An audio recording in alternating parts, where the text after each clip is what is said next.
Kalau katakan uang dam atau uang denda, ya kan, dikelola oleh katakan BPKH lah ya, atau pemerintahan ya. Iya. Terus kemudian ketika membayarkan dam kan sudah jelas nih bahwa jamaah haji Indonesia adalah melakukan hajinya haji tamatu kan? Iya. Nah, sudah saja bayarkan berapa dam nanti untuk haji tamatu. Kemudian nanti dari pengelolaan manajemen keuangan ini kemudian dibelikan kambing itu di Indonesia. Ini menarik ini. Ini kira-kira bagaimana ini realisasinya?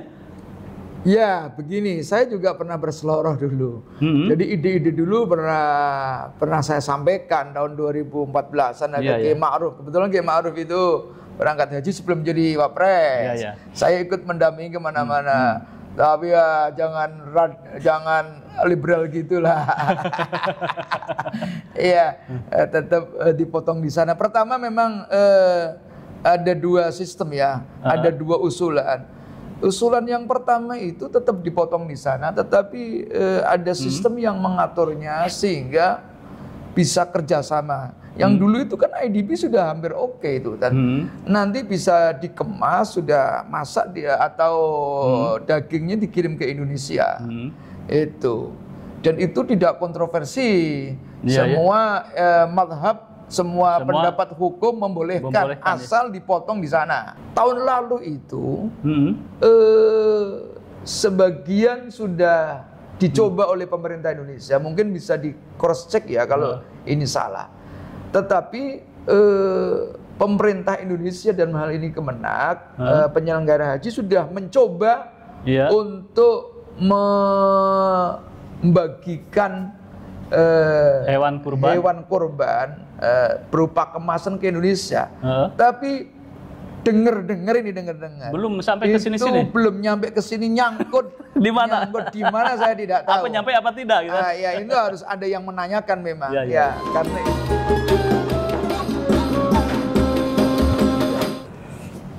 Assalamualaikum warahmatullahi wabarakatuh. Waalaikumsalam warahmatullahi wabarakatuh. Pemirsa pada Suara TV, saya sekarang berada di kantor PWNU Jakarta bersama dengan Ketua Tanfiziah PWNU DKI Jakarta, dengan Kiai Samsul. Apa kabarnya, Kiai? Alhamdulillah. Pak Yusuf yang dulu ya, yang pernah saya kenal 5-6 tahun yang lalu. Oh, betul. Bisa aja. Tapi sekarang beliau akan berbicara kapasitasnya sebagai mantan pengawas haji ya. Komisioner. Komisioner haji. Jadi dulu amanat Undang-Undang Penyelenggaraan Ibadah Haji tahun 2008, Undang-Undang 2008 itu mengamanatkan bahwa penyelenggaraan ibadah haji itu diawasi oleh Komisi Pengawas Haji Indonesia, disingkat menjadi KPHI. Oh, KPHI ya. Tetapi terbentuknya agak terlambat, baru tahun 2013. Setelah itu ada beberapa ya, setelah ada seleksi seleksi anggota KPHI, lalu terpilihlah setelah melalui proses fit and proper test di Komisi 8 juga. Komisi 8 ya. Itu diantaranya saja saya sebutkan, misalnya ada Pak Allahyarham Pak Slamet Effendi Yusuf. Oh ya, oke. Itu dulu mantan DPR dari Golkar.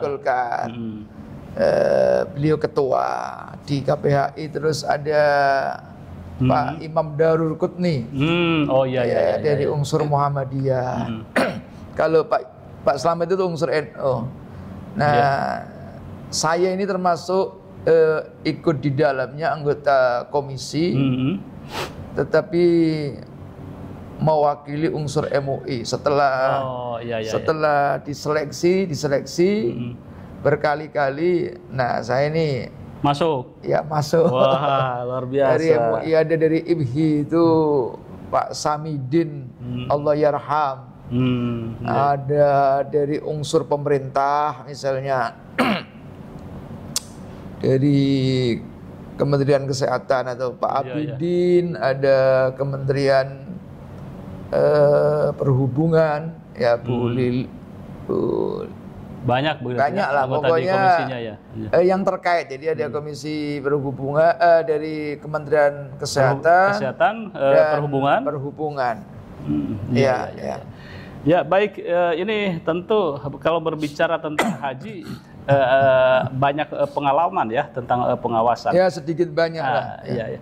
Nah sekarang itu kan banyak ya permasalahan tentang syarikah, gitu ya. Sekarang penunjukan 8 syarikah atau 8 IO lah ya, iya, event organizer haji lah kalau saya sebutkan singkatnya, atau PT ya, untuk mengurusi haji ada 8 syarikah. Kemudian juga memang kemarin ada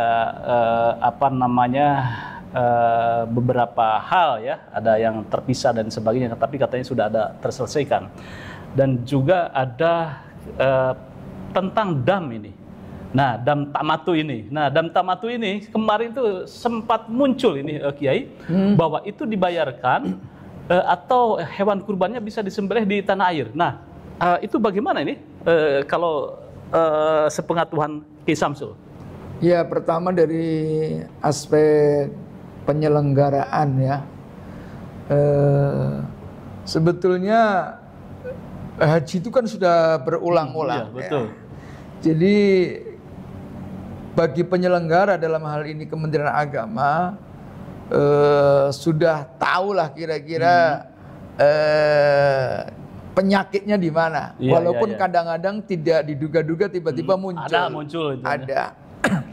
Memang kita harus memberikan apresiasi kepada Kementerian Agama, ada niatan baik untuk selalu melakukan perbaikan-perbaikan. Iya. Dulu zaman kami di KPHI sebagai pengawas, itu memang Kementerian Agama selalu menjadikan dasar masukan. Hasil kepengawasan itu catatannya di mana, lalu untuk perbaikan-perbaikan. Iya, iya. Nah, tetapi setelah revisi undang-undang, kalau tidak salah tahun 2018 apa revisi undang-undang ibadah haji itu, KPHI tiba-tiba dilihat begitu aja, ditiadakan, bahkan tidak diberikan peluang ya nunggu berapa tahun lagi gitu kan, tiba-tiba selesai, tidak ada lagi di lembaga ini kan? Selesai begitu aja. Nah, padahal ini kan positif, dulu kan idenya ke DPR juga, tiba-tiba dihilangkan begitu saja. Iya, iya, iya. Saya kira ini juga ya mungkin sudah dianggap manfaatnya tidak begitu banyak kali ya menurut yang membuat. Tapi ya itu sudahlah. Kita berharap bahwa penyelenggaraan ibadah haji itu selalu meningkat. Nah, saya akhir-akhir ini memang tidak seinten dulu mengikuti perkembangan penyelenggaraan ibadah haji, tetapi tidak sedikit orang yang telepon saya, bertanya, bahkan ada yang minta tolong, bahkan anggota DPR saja ada yang telepon berkali-kali ke saya, minta tolong, anggota DPR juga. Minta tolongnya apa deh? Minta tolong katanya saudaranya anggota dewan itu suaminya berpisah dengan istrinya. Gitu bahkan beda kloter. Iya kan? Ini bagaimana Pak Samsul minta tolong supaya ini selesai gitu kan? Satu kloter lah. Suami istri masa misah. Tapi kan saya ngomong, saya tidak punya kuasa lagi, apalagi tidak mengikuti perkembangan. Hanya saya sampaikan sebaiknya langsung saja ke Kementerian Agama. Kan saya suruh ke Kanwil ya kan waktu itu. Saya suruh ke Kanwil aja. Lah saya malah tegur, bukannya ente itu anggota DPR kan? Bisa telepon kawannya Komisi 8 gitu kan. Kalau memang beda komisi. Nah, itu salah satu. Nah, belum masyarakat banyak ya kan. Misalnya dari mulai awal-awal itu petugas. Petugas itu tiba-tiba petugas kloter kok tiba-tiba disuruh berangkat duluan. Ya, antisipasi. Karena visanya petugas yang mestinya berangkat duluan itu belum keluar. Sementara yang berangkat belakangan itu sudah keluar. Sudah keluar. Nah ini yang sudah keluar suruh gantiin, suruh berangkat dulu, sono ke Madinah dulu. Ke embarkasi dulu kan. Embarkasi dulu ya. Ya apa namanya? Siapa tahu nanti petugas kloter itu visanya nggak keluar baru diganti. Ini dari situ mulai kelihatan. Ini berarti ada potensi problem menjalar ke jamaah. Nah, ternyata setelah terjadi rame-rame itu baru kita mengetahui bahwa sistem yang dilakukan oleh Kementerian Agama itu ada perubahan dan masuk syarikat tadi. Ya tujuannya mungkin supaya lebih bagus lah, tertangani supaya tidak tersentral pada satu syarikat saja. Itu secara konseptual bagus. Cuman kadang-kadang namanya haji itu secara konsep bagus, belum tentu prakteknya juga bagus, kan? Nah, ini juga perlu renungan. Itu yang paling fundamental di sini, paling krusial adalah persoalan yang terkait dengan urusan haji. Luar negeri dan dalam negeri. Ya, betul. Itu sebabnya ada direktur luar negeri, ada direktur dalam negeri. Nah ini yang sering krusial, yang dalam negeri itu yang ngurusi paspor segala itu kan, kelengkapan. Nah yang luar negeri yang urusan langsung di sana visa yang hubungan dengan nanti di sekitar Haramain itu urusan luar negeri. Ala kulli hal, alhamdulillah. Sekarang ini nampaknya sudah mulai ada penyesuaian. Ya baik, Kiai, kita fokus membahas masalah dam ini kan ya. Nah, dan kemarin itu wacananya itu ada wacana bahwa dam itu di tanah air, tetapi kemudian menjadi rame dan MUI mengatakan bahwa dam itu harus di tanah suci. Ini bagaimana nih kisah menyikapinya? Dam itu terutama dam Tamattu ya, yang melaksanakan haji tamattu, ya kan? Itu kan hampir 95% jamaah haji Indonesia itu mengambil haji tamattu. Haji tamattu itu artinya mendahulukan umroh daripada haji. Dan itu secara fikih dikenakan dam, walaupun damnya boleh memilih. Ya, salah satunya adalah motong kambing, itu kan. Ada pilihan lain yaitu dengan cara puasa 3 hari di sana, 7 hari setelah pulang. Nah ini kan pilihan, tetapi yang secara umum orang mengambil dam tamattu itu dengan memotong 1 kambing. Nah ternyata dalam praktek memang ini pengetahuan saya itu di situ ada bisnis yang menggiurkan, ya oknum itu bisa jadi terpengaruh dengan dam, ya kan? Jadi saya punya pengalaman jadi ketua kloter, kan tahun 2004 dulu. Itu begitu nyampe dan pengalaman juga tahun 2009 jadi pembimbing ibadah. Itu banyak yang menghubungi, kata Jadi ketua kloter pembimbing ibadah itu banyak yang menghubungi untuk diajak kerjasama dengan pemain-pemain di sana lah.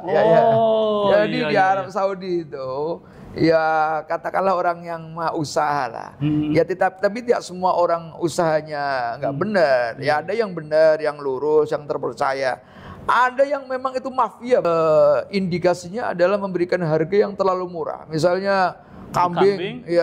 Ya mungkin di bawah standar lah, sangat di bawah standar. Nanti kambing umpamanya 4 juta ini dijual. Ya kalau standarnya 4 juta dijual 2,5 gitu. Ini harus dicurigai yang model-model seperti ini.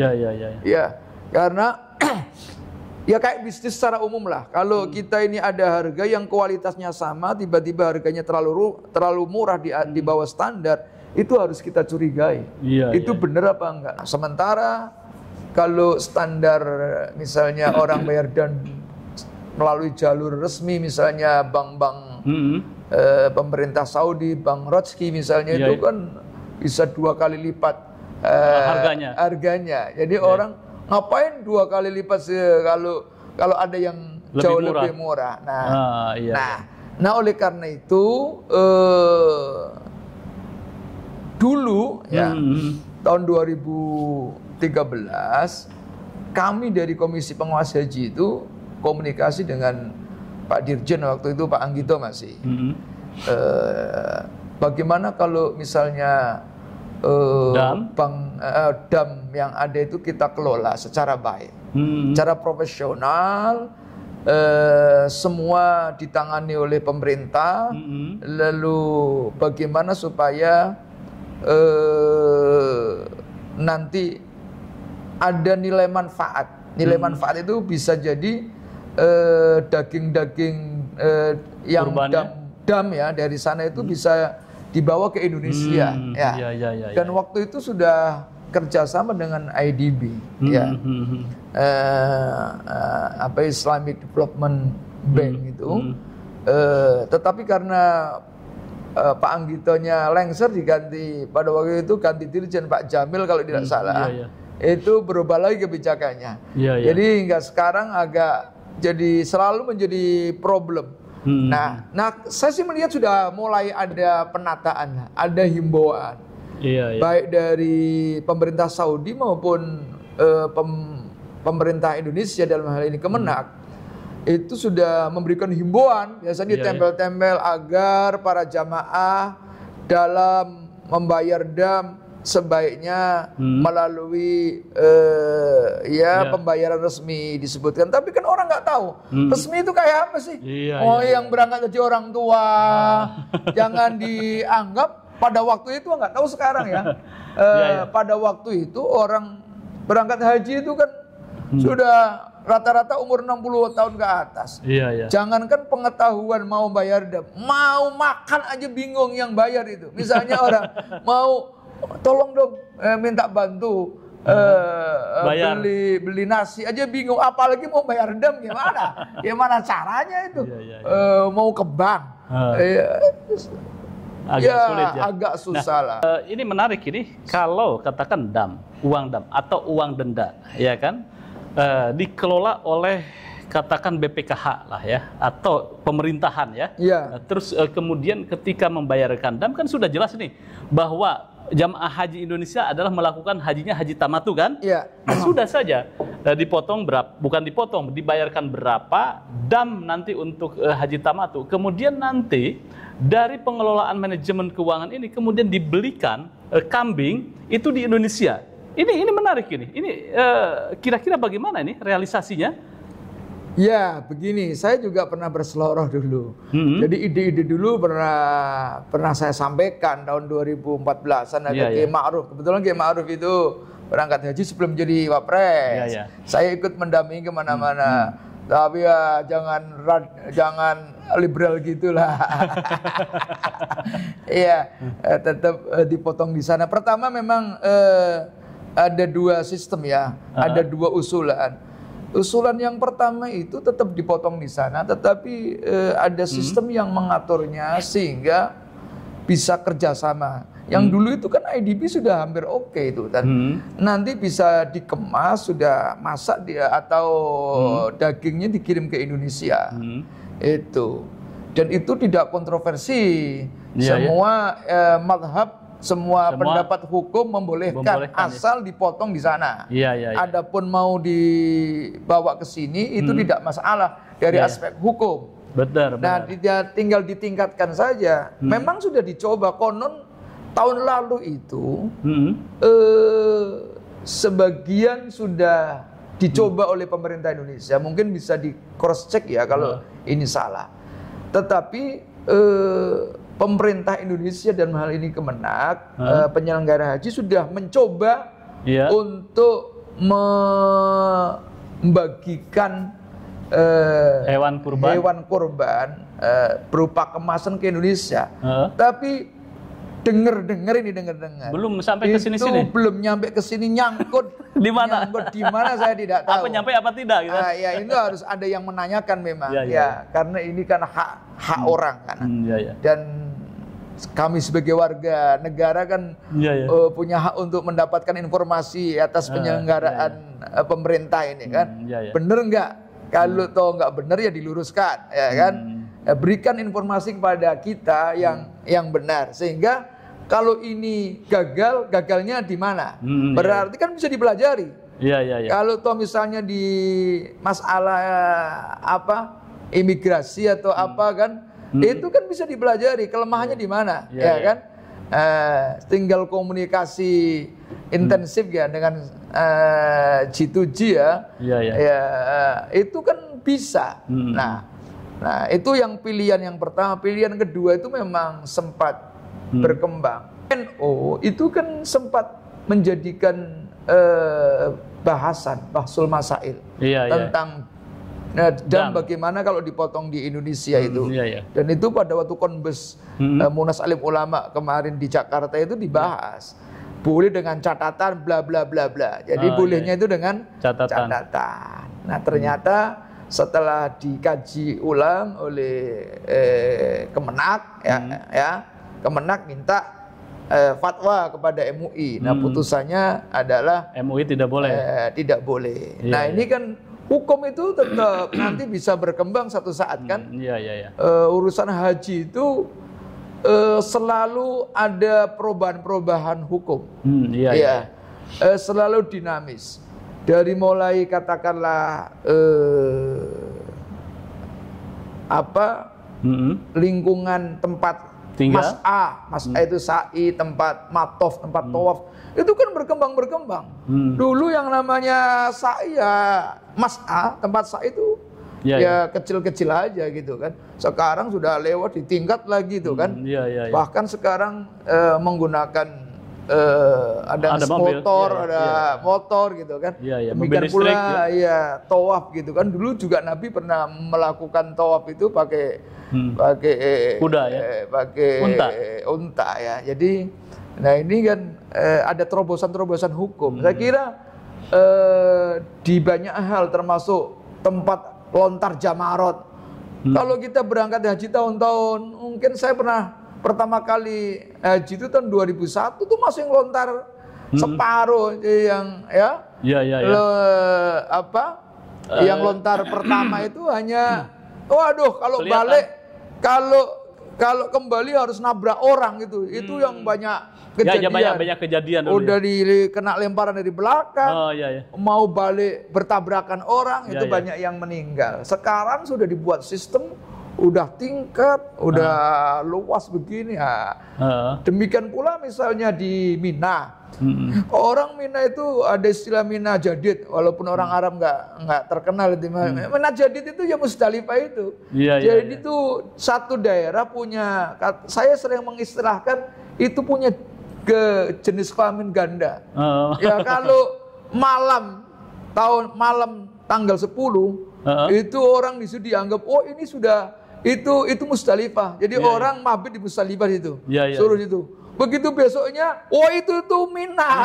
Pada bisa tinggal di situ itu kan. Jadi dua daerah itu, dua tempat itu diklaim. Malam tanggal 10 dianggap Musdalifah karena Musdalifah bagi mazhab Syafi'i kan orang punya kewajiban. Bagian daripada wajib haji itu adalah mabit di Musdalifah sampai mu'dhamul lail atau pertengahan malam.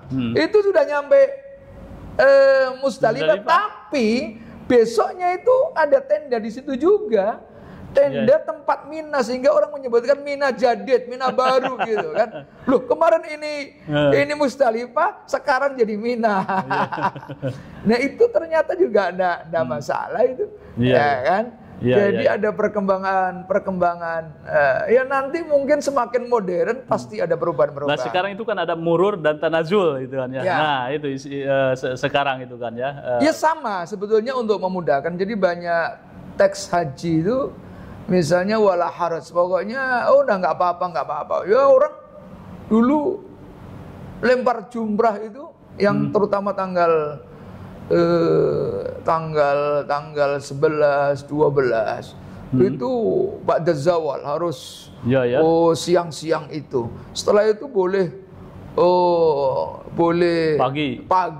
Bahkan sekarang rombongan mohon maaf ya, Kementerian Agama sendiri itu betul itu menyuruh belum waktunya, sebelum subuh sudah lontar juga. Iya. Alasannya ya untuk menghindari kesulitan-kesulitan itu.